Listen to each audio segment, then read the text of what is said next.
Hi, everybody. Welcome to the April 26, 2019 edition of Colorado Inside Out. I'm your host, Dominic Izzuti. Thank you very much for joining us. Let's get a quick take on Senator Cory Gardner unleashing a series of tweets, a tweet storm, if you will, that condemn the idea of giving voting privileges to convicted prisoners who are currently serving time.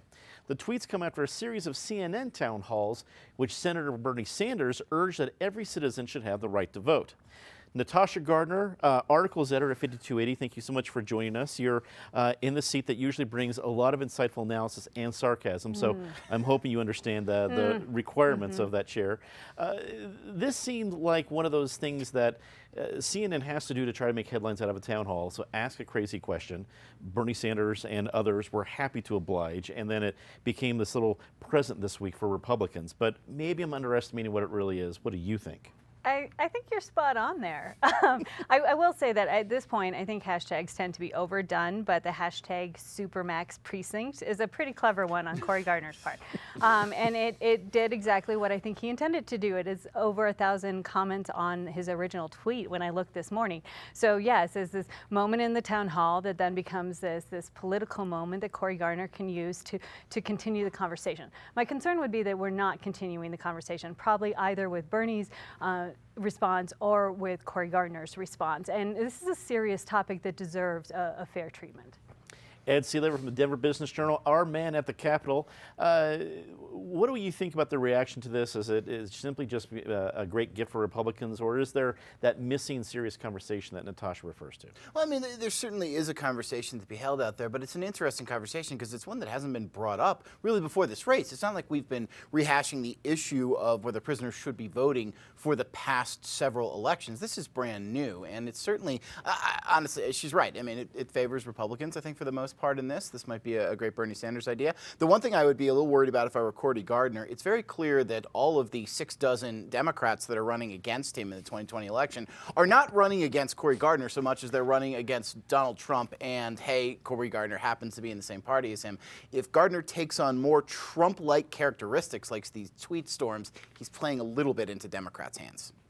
Political analyst Eric Sonderman, what do you think about this as an idea? Does the reaction seemingly to both bases let folks, I guess, encourage more Democrats to step away from this at future town halls? Or does this become one of those things that maybe a Democratic candidate can come out of the field with an opinion on this one? What do you think?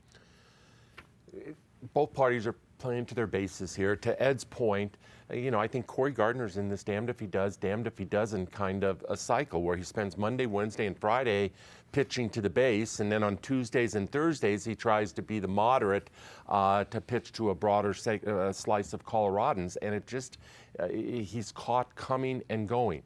A first rule of politics is that when somebody throws you a really juicy, fat, slow pitch, you hit the thing, and that's what Cory Gardner did this week. Bernie Sanders and others threw him a real nice slow pitch, and he hit it just like other Republicans are hitting it. There is a serious conversation to be held here. But different states have different policies. Colorado, it's not only when you're incarcerated, it is at some point after incarceration that you can't vote. I personally would say leave it to the states, let different, in our federal system, let different states do as they wish here, and any Democrat who wants to run on the Bernie Sanders platform, well, good luck to you. Susan Green, editor at Colorado Independent, rounds out our panel. Thank you for being here. Susan, is this a way to get that serious discussion kicked off? I don't think Cory Gardner helped a serious discussion get kicked off. I think he's fear-mongering and doing exactly what the president that he so idolizes does, which is have intellectually they're not even conversations, intellectually dishonest, bombastic rhetoric. This conversation, however, is taking place. It's not something that we need to look forward to. It's taking place this very week in the legislature. Yesterday, there was a huge bill passed to allow, as Eric was sort of referring to, 9,000 felons who are out on parole to vote. And that was a bipartisan measure, and it was passed unanimously. And there's a very real fiscal interest in, because there is data, believe it or not, that says that felons who are able to vote and parolees who are able to vote have lower recidivism rates. That there is something to the very fact, and this may be very woo-woo to Cory Gardner, that if you recognize the humanity of folks who have done their time and get out of prison, and you recognize them as part of their communities and they feel like they belong, maybe they won't go back to prison. And I think it's a really big missed opportunity here. Clearly more to discuss. With only a few days left in the 2019 legislative session, issues are beginning to heat up. The paid family leave bill was pulled by its sponsors this week, a bill that would eliminate cash bail for low-level crimes, and a bill that would fund full-day kindergarten using marijuana tax money all remain in flux. Meanwhile, Governor Jared Polis has proposed a new bill that would create a tax on vaping products and increase taxes on all nicotine products. Natasha, the end of any legislative session is usually a piranha tsunami. It's our internal phrase for something bigger than a Sharknado. But this one seems even crazier. What do you think of all the crazy issues we're seeing this week? I think exactly that. We maybe need an earthquake scale of the Sharknado situation. I think, it's a little premature to start being retrospective on the session, but I'm going to do it anyways because I was thinking about last session, which was characterized by so much inaction, so many stalls, so many stalemates happening. And we've seen with this session almost the exact opposite, a sense of maybe things are moving too fast. That's certainly something the Republicans have raised again and again. But now that we're down to the final days, we're really seeing a push for the issues that they want to finish up, to sort of dot the I and cross the T on before the end of the year. One of those that went through that you mentioned was the eliminating the cash bail for low-level offenses. That was something that was sponsored, actually had bipartisan support, but I'm going to specifically call out Leslie Herrod's work on that. She has been a big advocate on the Capitol for criminal justice reform in many different ways. In addition to that, community activist Elizabeth Epps was really influential in getting that signed in by the governor just yesterday. That's something that can have an impact on our community literally today. It's something that's effective immediately. It could potentially decrease populations in jails. There's just all kinds of benefits that may trickle down from this, and I think it's a good example of where lawmaking, bipartisan lawmaking, can be really successful. Ed, as we said in the open, you are our guy at the Capitol. What do our viewers need to know about what's happening in this last week of the session? Well, there's going to be a lot of debates over very serious, complex topics that are going to happen very, very quickly in a way that doesn't honor the complexity of the bills that are coming up. I think we saw that particular one I want to single out here is the paid family leave bill, which got bumped back to being a study. Actually, I shouldn't say study. The sponsors would kill me. They've asked me not to use that word. It's an implementation plan that doesn't actually allow for implementation of this bill unless another bill passes. But it kind of shows how ideas that can be so favorable, especially to the party in power, don't translate easily into policy. This is something the Democrats have wanted to do since 2014. It's failed 4 times in the past 5 years. It seemed like they took back power and that paid family leave was going to go into play. But there were too many questions that came up about, was this program fiscally solvent? There was so much of a business backlash that I don't think there was, the Democrats are ready for this. I mean, people like Senator Pete Lee of Colorado Springs, not a guy who's a swing vote most of the time, really started questioning this because he heard so much from people within his district. And as such, they're going to have to take another year to look at this and come up with a plan that they can convince skeptical Democrats to get behind before moving forward.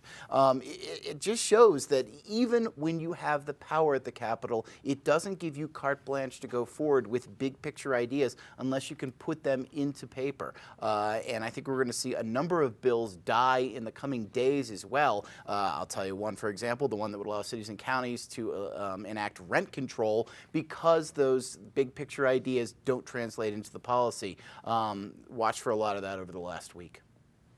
Eric, what do you think of this we've seen a lot of last week of the sessions around here. From what you're seeing here, do we see anything that we're going to be talking about a few weeks from now? Sure, it'll be part of the retrospective a week or 2 weeks down the road. I mean, to some of Ed's points, politics is politics, but every once in a while, economics needs to intrude, as it does in the rent control debate, where some things are politically popular and just economically completely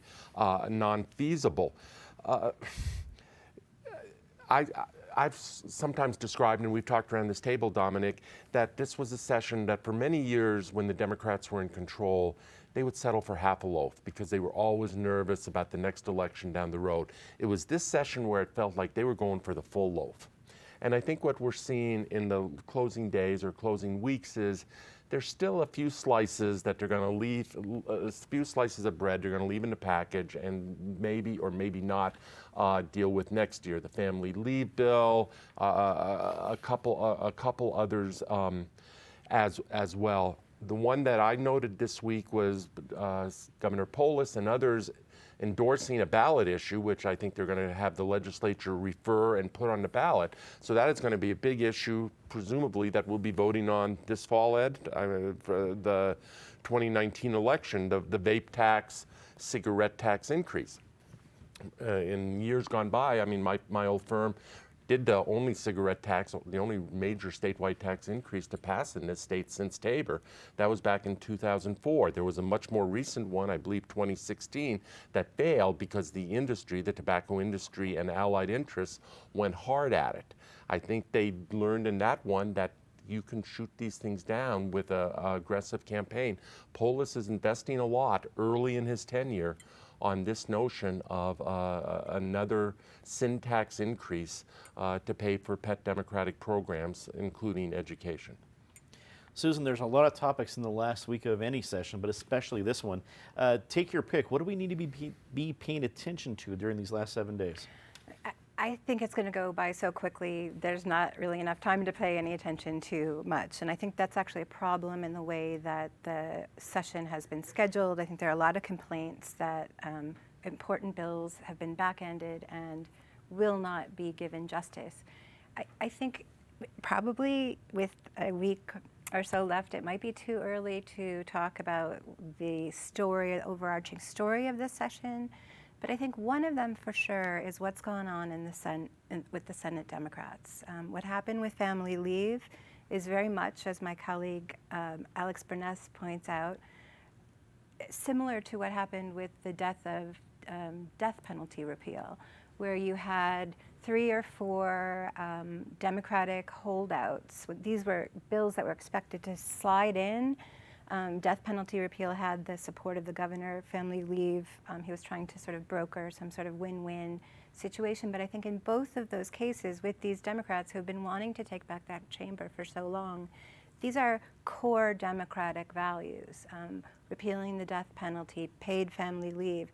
I think there was just, and Ed sort of alluded to it, a basic expectation that because they're in power, these things will happen.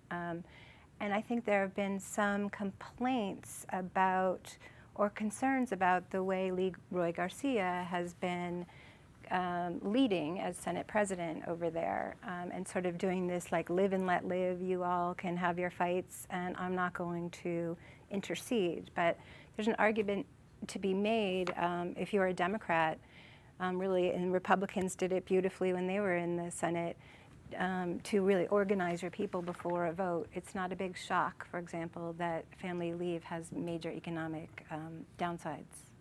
Exactly.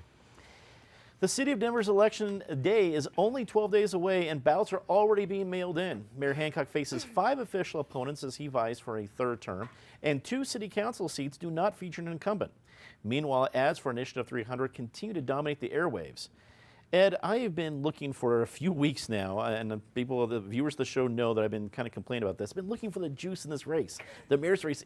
I don't know where it is. If I'm not looking in the right places, while I work in Denver, I don't live in Denver. Maybe I'm just missing it. Not only a capital guy, but you're also a politics guy. Am I just missing it?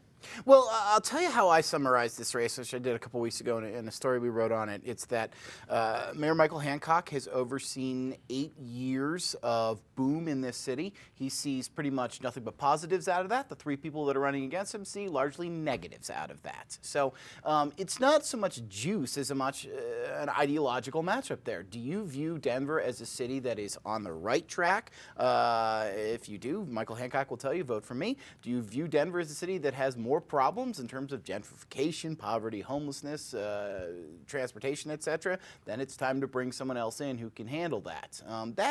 that's the race. There's not a lot of juice to it. I think what was interesting about the past week is that while there may be 6 people on the ballot for mayor, it's becoming increasingly clear this race is Michael Hancock versus Jamie Gillis. It's becoming increasingly clear with the way that a pro-Hancock independent group is going out full-fledged against Gillis, according to the Denver Post, with some ads that we've seen today. He views her as the person, and I think it's not a question of whether Hancock will win enough to get onto the runoff election from this. It's a question of whether he wins outright on May 7th or he has to go to a runoff. He doesn't want to go to a runoff because then it can be Hancock versus not Hancock versus Hancock versus a disparate group of people who all need the anti-Hancock votes. Meanwhile, you see Gillis, who is going hard to try to attract Republican support in Denver, which is an interesting tact in Denver. Those 8 people are important. Yes, the Republicans for Gillis mailer that went out this week showed that she's looking for a new crowd to get out there, and she thinks that's the crowd that's going to push her over. I don't know exactly what's going to happen here, but I think we are concentrating on 2 different visions, and those are the 2 that people will be asked to vote between. Eric, let me go towards Initiative 300 because you're seeing a lot of ads for that, and frankly, a lot more of the images about anything part of Denver you're seeing around this. Does that affect the mayor's race at all? Absolutely. I think Initiative 300 for a whole lot of voters, including some in my household, has become sort of a Rorschach test because it's one way of seeing how different, both where they come down and how they handle it. To the mayor's race, I think Ed had a very strong analysis here. I do think the race right now, Gillis has emerged, seems to have emerged out of the challengers. But right now it is still a race of Hancock versus not Hancock. And the question is the not Hancock vote more than a 50% vote? Which would force him into a runoff. The fact that Hancock's allies, through what do they call it, the Committee for a Great Denver or whatever, have gone after Gillis and gone after her in a hard way, tells me, A, they see her, per Ed's analysis, as the threat. And secondly, they want to end it now. They want to end it here in the first week of May. They don't want this thing going to a 4-week runoff where the potential is there that she could catch fire, capture the city's imagination. To the point, your earlier point, Dominic, no, it doesn't have the juice that we associate with some past mayoral elections that we've all been part of or written about or covered. I think that's somewhat due to the changing media landscape. And whether it's the 3 other people I'm on this show with, a lot of papers and a lot of institutions are doing a great job covering it, but you do not have that newspaper war where they both have 2 bulldog reporters assigned to this race and churning out stories day after day. There are a whole lot of reasons for the lack of juice. If there's a runoff, I think there will be a runoff. That juice the runoff may produce that juice. Susan, this is one of many stories that Colorado Independent has been covering and covering well. What do you think we're looking at post May 7th? Are we looking at a runoff? Are we looking at Initiative 300 passing? What are your thoughts? I do think there will be a runoff. What's interesting, and I agree, it's not juicy, it's not sexy. If there's anything juicy about it, it's that when you get the 5 challengers together, there's a real commonality. They're all saying the same things about the mayor, that they're saying he's bought and paid for by developers. They're saying he has kicked the can down the road on infrastructure matters. They're pointing out, and I want to add here, Wellington Webb was criticized for kicking the can down the road on infrastructure, and so was John Hickenlooper. And now we've got Hancock, after 8 years, seeking a 3rd term. We do have a ton of potholes. We do have a problem happening at DIA where it's going to take a couple more years to fix the terminal. And most importantly, we have this big ditch. We have this I-70 expansion. And I think there's a concern, and you hear it among these challengers, is that he's not representing the people, that he's representing corporate interests, he's representing engineering companies, construction companies, developers, and that we, especially as we go into something like this I-70 expansion, and it's kind of started, it's starting to affect people's lives, is this mayor going to stand up for the neighborhoods or for the people affected? And I think that one issue will be an issue in the runoff, and I believe it will be with Jamie as well.